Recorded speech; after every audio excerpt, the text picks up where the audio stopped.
여러분, 제가 요 성경 말고 또 다시 한번 읽어야 되는데, 일단 이 본문만 말씀드리면, 여러분, 솔로몬이 있던 시대는 이스라엘이 가장 승승장구하던 시대에 있습니다. 그렇기 때문에 여러분들 여기 나오는 레바논의 백향목 이런 것들은 뭐냐면, 당시로 얘기하면 가장 좋은 물건, 명품, 가장 최고급을 갖고 성전을 짓기 위해서 계획하는 그런 장면이 나옵니다.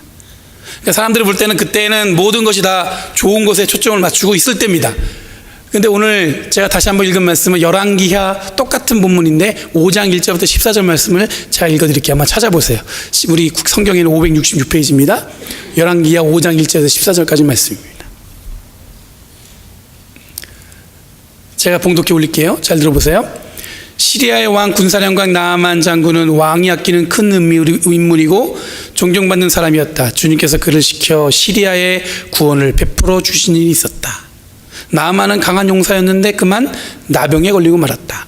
시리아가 군대를 일으켜서 이스라엘 땅에 쳐들어갔을 때 그곳에 어린 소녀 하나를 잡아온 적이 있었다. 그 소녀는 나아만의 아내의 시중을 들고 있었다. 그 소녀가 여주인에게 말하였다. 주인 어른께서 사마리아에 있는 한 예언자를 만나 보시면 좋겠습니다. 그분이라면 어른의 나병을 고칠 수가 있을 것입니다. 이 말을 들은 나아만은 시리아 왕에게 나아가서 이스라엘 땅에서 온 소녀가 한 말을 보고 하였다. 시리아 왕은 기꺼이 허락하였다. 내가 이스라엘 왕에게 편지를 써 보내겠으니 가 보도록 하시오. 나아만은 10달란트와 금 6,000개와 옷 10벌을 가지고 가서 왕의 편지를 이스라엘 왕에게 전하였다. 그 편지에는 이렇게 쓰여 있었다. 내가 이 편지와 함께 나의 신하 나아만을 귀하게 보냅니다. 부디 그의 나병을 고쳐주시기 바랍니다. 이스라엘 왕은 그 편지를 읽고 낙담하여 자기 옷을 찢으며 주위를 둘러보고 말하였다. 내가 사람을 죽이고 살리는 신이라도 된단 말인가? 이렇게 사람을 보내어 나병을 고쳐달라고 하니 될 말인가? 이것은 분명 공연히 트집을 잡아 싸울 기회를 찾으려는 것이니 자세히들 알아보도록 하시오. 이스라엘 왕이 낙담하여 옷을 찢었다는 소식을 하나님의 사람 엘리사가 듣고 왕에게 사람을 보내어 말하였다. 어찌하여 옷을 찢으셨습니까? 그 사람을 나에게 보내주십시오. 이스라엘 예언자가 있음을 그에게 알려주겠습니다.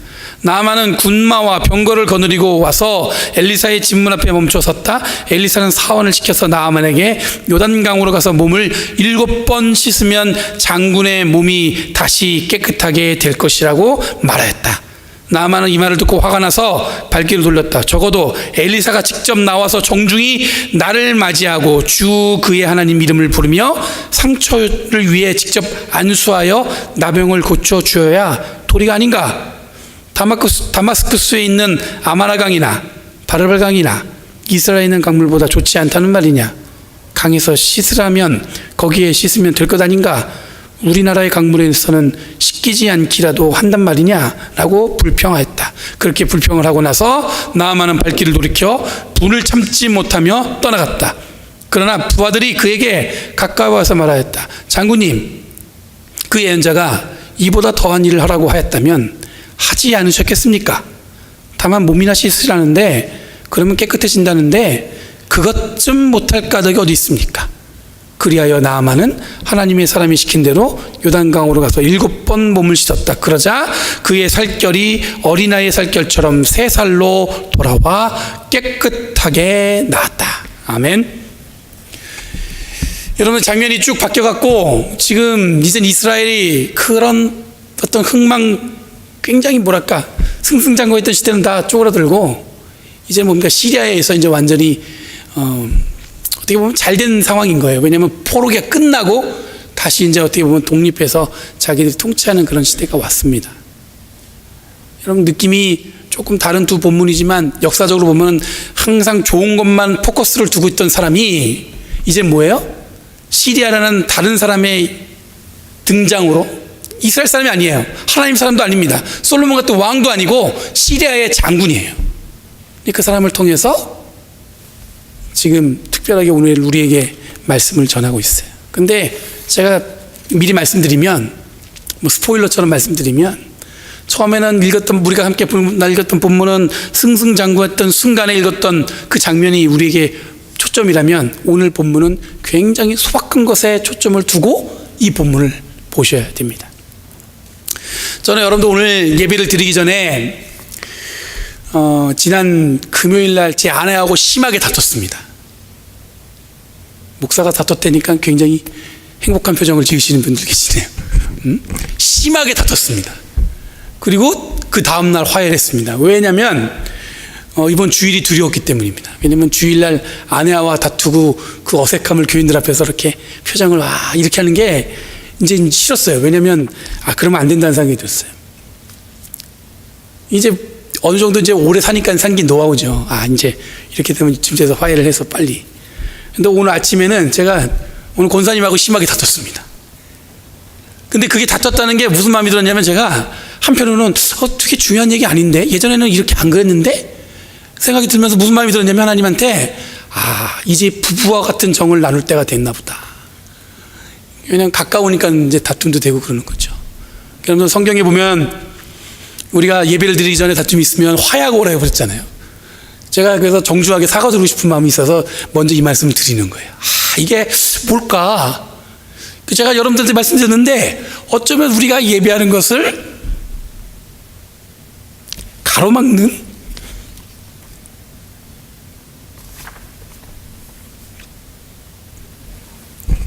악한 영이 있겠다는 생각이 들었어요.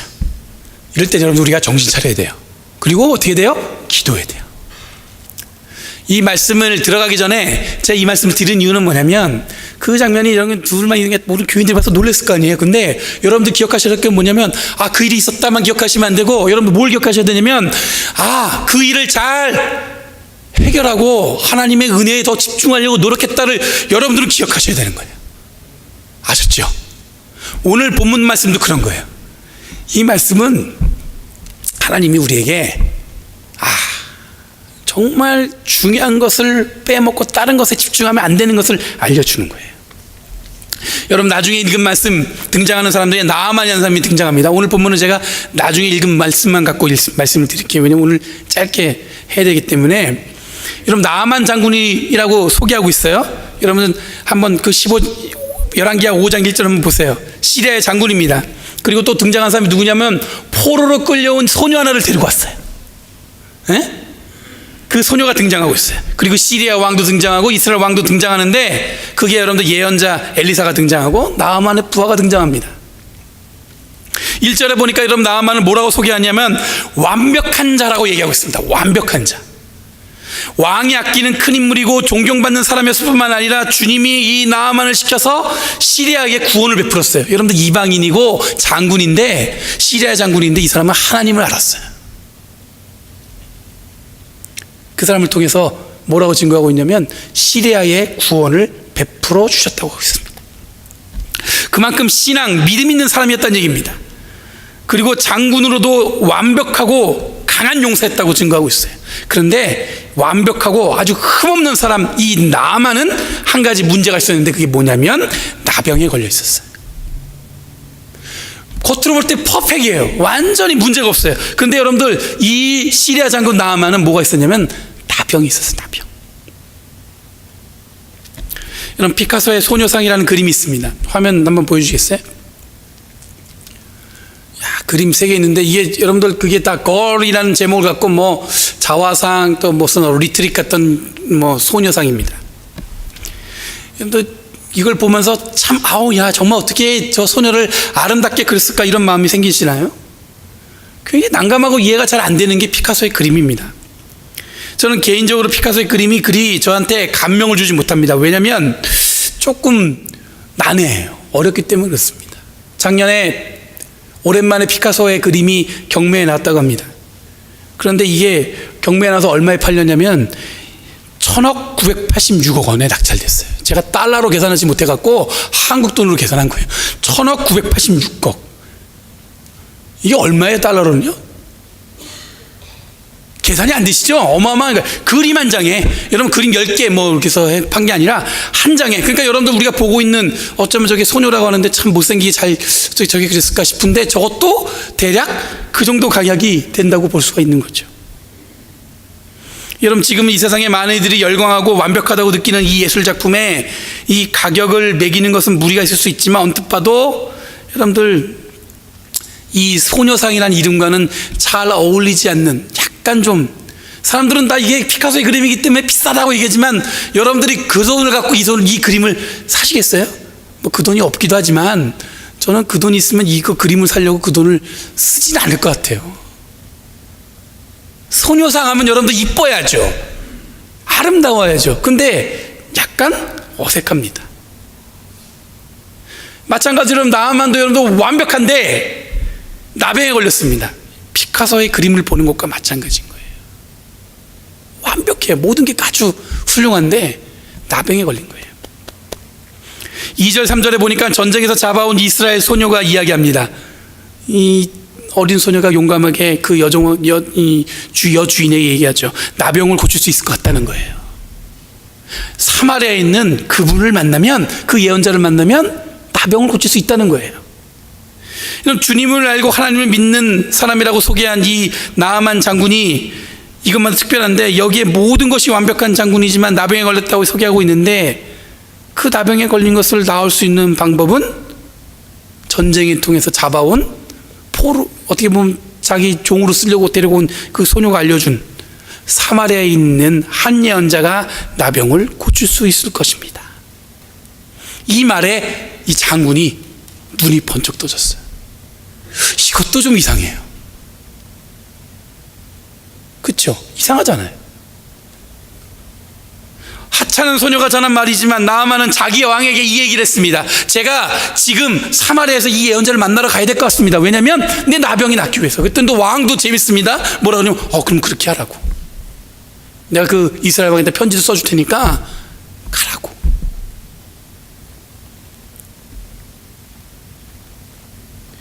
종으로 부르던 여자애가 얘기한 얘기예요. 귀를 기울일 만한 이야기가 아니란 얘기예요. 그렇게 자기를 설득할 만한 그런 놀라운 이적 뭐 보여준 것도 없어요. 그냥 가보라고. 아마 그 예언자가 낫게 할 거라고. 그러니까 그만큼 여러분들 이 나아만은 완벽하면서도 자기가 이 병에 걸려 있는 이 나병 때문에 심각하게 자기가 고민하고 있었던 얘기예요. 지푸라기 잡는 심정으로 가겠다는 거죠. 여러분, 상담 심리학을 가르치는 교수가 수업 시간에 자기 아내를 자신의 수업으로 초대했습니다. 그리고는 학생들에게 아내로서 자신과 살면서 겪은 이야기를 솔직하게 해달라고 부탁을 했어요. 대단히 용감한 거죠. 그 와이프가 어떻게 무슨 얘기할지도 모르는데 학생들 앞에 자기 아내를 초대해가지고 자기에 대해서 솔직하게 얘기하고 있어요. 근데 학생들이 깜짝 놀랐습니다. 정말로 솔직하게 이야기하는 거예요. 그 부인이 요만큼의 어떤 그 포장도 하지 않고 자기 남편에 대한 민낯을 얘기하기 시작했습니다. 뭐냐면 우리 남편은 겉으로 볼 때는 지적이고 굉장히 유명하고 굉장히 뭐 가진 능력이 많은 것처럼 보이지만 사실 쇼핑 중독에 걸려 있다는 거예요. 그래서 늘 돈만 생기면 입지도 않는 양복을 백화점 가갖고 고급 아주 비싼 것만 사서 입는다는 거예요. 그러니까 아내가 볼 때는 미치고 환장을 누르시죠. 돈만 생기면 뭐예요? 이 똑같은 거예요. 여러분들 어디 가서 이렇게 뭐 하는 거나 아니면 여러분들 돈을 갖고 있으면 어때다 엉뚱한 데 쓰는 거는 마찬가지인 거예요. 그냥 좋은 비싼 양복 백화점 가서 하나 맞추는 거예요. 이유가 뭐냐면 이 교수가 너무 어릴 때 가난하게 살았기 때문에 이 누리지는 못한 이 물질적인 결핍을 해소하기 위해서 돈만 생기면 사치한다는 겁니다. 이런 겉으로는 사람의 속병을 고쳐주는 상담 심리 전문가입니다. 교수예요. 학생들을 가르치는. 근데 여러분들 그 안에는 정작 오랜 속병을 앓고 있던 거예요. 자기도 어떻게 할 수 없는. 겉은 화려하지만 여러분 속에는 그런 병이 있는 거예요. 나아만도 그랬고 겉으로는 큰 용사였지만 여러분들 이 나병 환자라는 아픔을 가지고 있었어요. 이런 나아만이 병이 낫고자 하는 간절함으로 이 여종의 말을 순종하고는 사마리아로 달려갔습니다. 왕이 준 편지를 들고 이스라엘 왕에게 먼저 갔습니다. 이스라엘 왕은 그 편지를 읽고는 옷을 찢어버렸습니다. 그 이유가 뭐냐면 내가 신도 아닌데 어떻게 나병을 고칠 수 있냐는 거죠. 자기가 생각할 때는 이걸 트집 잡아갖고 우리하고 전쟁하자는 거 아닌가. 그러고서 사람들한테 얘기합니다. 이게 무슨 얘기인지 좀 알아봐 달라고.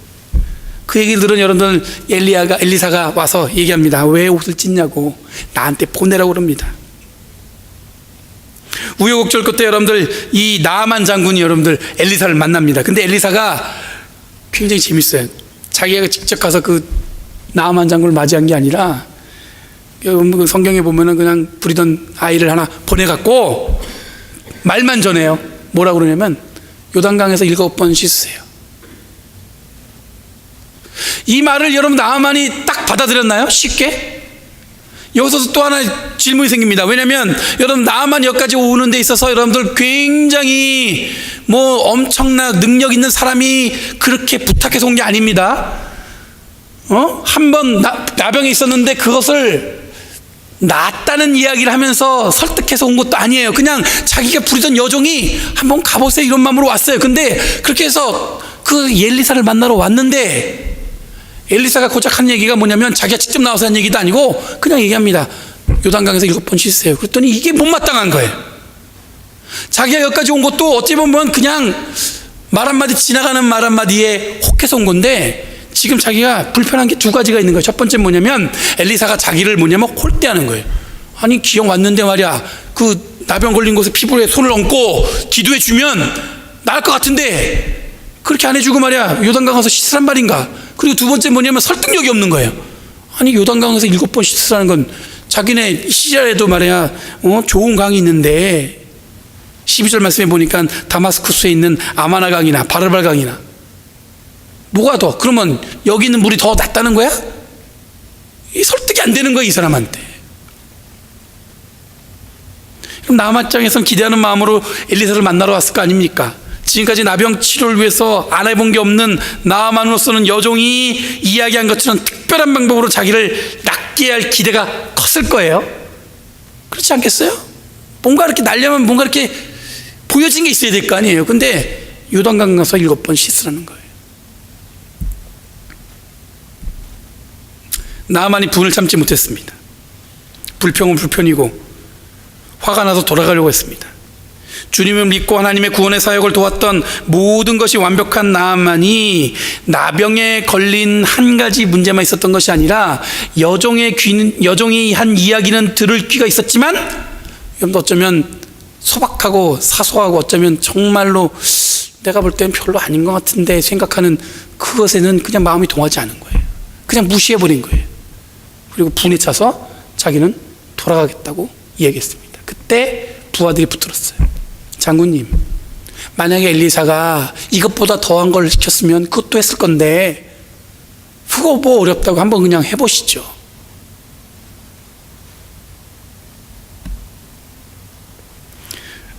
그러면서 마지막에 한 얘기 뭔지 아세요? 그것쯤 못할 까닭이 어디 있습니까?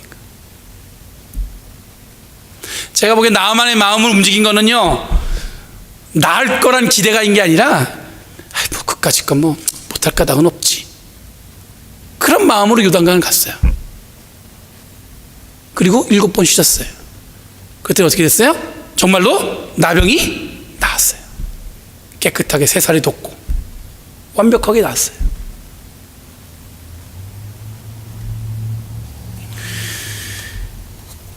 앞선 솔로몬의 이야기는 여러분도 화려한 이야기입니다.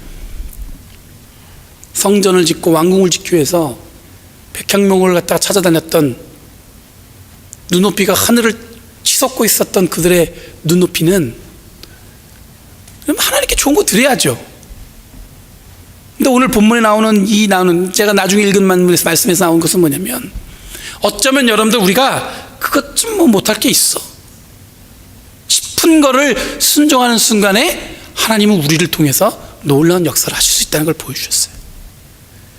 여러분 나아만은 여러분 완벽한 사람이라고 소개했습니다. 그 사람이 근데 완벽하지만 한 가지 병이 있었는데 그게 바로 뭐냐면 나병이었다고 우리는 눈에 보이지만 실제로 나아만이 갖고 있었던 부족함은 뭐냐면 하찮은 것에 대해서는 별로 신경을 쓰지 않았어요.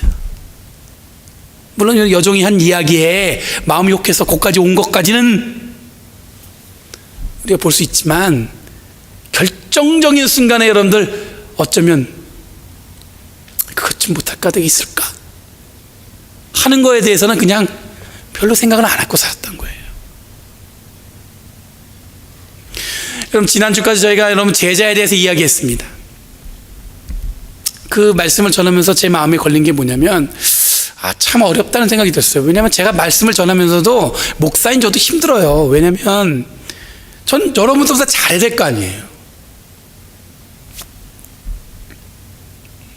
근데 제가 이 본문을 보면서 무슨 생각이 들었냐면, 여러분, 하나님께 순종하는 것은 제자가 된다는 것은 거창한 것을 받아들이는 게 아니구나 생각이 들었어요. 하나님이 지금 우리에게 원하시는 것은 여러분 작은 걸 요구하시는 거예요. 여러분, 엄청나고 여러분들 정말로 진짜 내가 감당하기 힘든 거 원할 때도 있겠죠. 근데 여러분들 대부분 하나님이 우리에게 원하시는 것은요, 그것 좀 뭐 못하겠어, 이런 것들이라는 거예요. 대단한 게 아니라는 거예요. 여러분, 나아만의 병을 고칠 수 있는 엘리사를 소개한 사람은 여러분 뛰어난 사람이 아니었습니다. 높은 사람이 아니었습니다. 나병에 대한 많은 지식이 있는 의사가 아니었습니다. 기껏 종을 부리려고 데리고 온 포로된 소녀였습니다. 정말 어찌 보면 여러분들 세상에서 보면은 기껏 뭐 할 게 뭐가 있겠어, 아무것도 할 수 없는 사람이었어요. 근데 그 소녀가 한 말은 나아만을 치유하게 만들었습니다. 또 나아만이 날 수 있었던 것은 작은 것에 순종했기 때문에 그렇게 할 수 있었다는 얘기예요. 이런 큰 능력, 대단한 지식이 우리를 하나님의 종으로 부르는 것이 아니라 작은 순종, 작은 실천으로 우리는 하나님의 기적 사건으로 나아갈 수 있다는 거예요. 큰 거 요구하는 거 아닙니다. 대단한 거 여러분들 요구하는 거 아니에요. 작은 거예요. 작은 거. 여러분, 우리는 이 세상을 살아갈 때 겉으로는 균형 잡힌 것처럼 살아가시죠. 아무 문제 없는 것처럼 살아가잖아요. 그렇죠? 우리는 그렇게 살아갑니다. 근데 사실은 여러분들, 우리들은 잘 어울리지 않는 어색함 혹은 불균형, 그런 모습이 우리 안에 있음을 우리는 잘 알고 있어요. 부족한 게 있다는 거 우리는 잘 알고 있죠. 나도 알고 나랑 가까이 있는 사람도 알고. 근데 하나님은 여러분들 우리의 온전하지 못한 삶을 아시고 그 한가운데로 들어오십니다. 네가 부족하기 때문에 내가 너랑 할 수 없다 이렇게 얘기하시는 게 아니라, 내가 오히려 부족하기 때문에 그 자리에 하나님은 함께 하신다는 거예요. 내가 부족하기 때문에 하나님은 그 자리에 함께 하신다는 거예요. 그리고 그곳에서 우리가 행할 수 있는 삶을 살라고 하시는 거예요. 뭐 대단한 거 하시는 거 아니에요. 내가 부족해요, 넌 약해요, 전 연약해요. 그 안에 여러분도 하나님은 우리와 함께 하신다는 거예요. 지금 여러분도 우리가 어디를 바라보고 있습니까? 우리의 삶의 변화는 특별한 곳에서 있는 것이 아니라 지금 우리가 살고 있는 이 자리에서 일어나는 겁니다. 내가 살고 있는 이 자리에서 시작됩니다. 하나님이 작지만 우리의 실천을 통해서 그 큰 일들을 행하시는 거예요. 요단강에서 7번만 씻어라. 그렇게 간단한 건 줄 알았으면 진작 자기네 동네 강에서 씻었지. 그게 아니라 그냥 엘리사는 말씀을 전한 거예요. 그냥 7번 씻으세요. 씻었더니 나병이 나았어요. 여러분, 신앙이나 이런 것입니다. 작은 것에 그것쯤 뭐 할 까닭이 있을까 하는 그것을 그저 순종하면 우리들이 기대한 것 이상의 일들이 우리의 삶 가운데서 일어나는 줄 믿습니다. 하나님께서는 여러분들 우리에게 대단한 것이 아니라 어쩌면 여러분들 우리 부족한 가운데서 함께 하시면서 그저 소박한 거 하나 하면 놀라운 일들이 바로 우리의 삶에서 일어난다는 거예요. 가벼운 것, 쉬운 것부터 순종하시기 바랍니다. 기도하겠습니다. 거룩하신 주님, 감사합니다. 오늘 이 말씀이 우리에게 깊이 새겨지게 하여 주시옵고, 성령의 역사 가운데 우리의 삶에 놓여 있음을 고백하게 하여 주시옵소서. 하나님, 우리의 삶의 연약한 부분에 주님이 가까이 계시다고 고백하는 것처럼 하나님, 늘 우리의 삶을 통해 역사하시는 주님의 손길을 기대하며 살아가는 저희를 되게 하여 주시옵소서. 성령의 역사가 우리 가운데 일어날 줄 믿습니다. 성령의 도우심이 우리 안에 있는 줄 믿습니다. 주님 함께 하셔서 우리를 작은 것에부터 순종하며 주님의 큰 일을 이루어갈 수 있도록 주여 인도하여 주시옵소서. 감사드리며 예수님의 이름으로 간절히 기도리옵나이다. 아멘.